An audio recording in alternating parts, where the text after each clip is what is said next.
来到 Go Go Go 哈发，我是怡姐，我是敏华。敏华，你喜不喜欢吃点心？我超喜欢吃点心的，你有听过吗？女人有一个胃是专门用来装点心的哦。我有听过这个说法哦。那你知道吗？点心要怎么说呢？点心，点心就是点心，说得很好哦。那你以前走访客家庄的时候，有没有最爱吃的点心？我最喜欢吃的点心呢，就是扭温水了。它其实就是起拔艾的一种哦。起拔艾很好吃哎，那它怎么做啊？扭温水的做法其实很简单哦，它其实是主要要用糯米去把它磨成米浆，然后揉成团之后呢，用热水来煮滚，再加入黑糖酱汁熬煮就可以喽。知道的还不止这样嘞，据了解还得要加上花生还有芝麻碎片，吃起来更够味。而且我刚刚听你说糯米应该就是糯米吧？如果现在我们要教大家讲说做起拔艾要用糯米的话，大起拔艾爱用糯米，大起拔艾爱用糯米。哎，你越来越聪明喽！现在是越长越好了。而且呢，我觉得也许起拔艾吃多了，真的会变聪明哦。所以现在还等什么呢？跟着 Go Go Go 哈发的镜头，我们一块去吃扭温水。桃园三康老街这里蛮好逛的哎。对啊，每一家店都有客家的味道啊。对啊，听说这里有一个很有名的哈嘎点心，来试试看。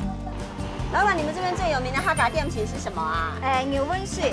扭温水呀，那老板娘给我来一碗。好啊。这怎么做的啊？用糯米做哎。哦，糯米是不是要先磨成米浆？对，米浆，然后把它压干之后，然后用手揉成圆形，然后压扁，啊，中间弄一个粉，是不是很像起拔艾？对，它是起拔的一种。呀，还有粉色哎。哦，谢谢。哈嘎点心吗？真的很好吃哎，像这个扭温水呀，它就特别有味道。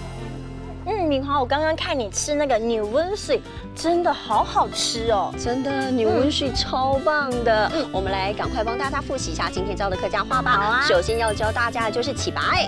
哦，起拔艾。那点心怎么说呢？点心叫做点心。点心。那如果说是要做客家点心用的糯米，要怎么讲呢？糯米。糯米。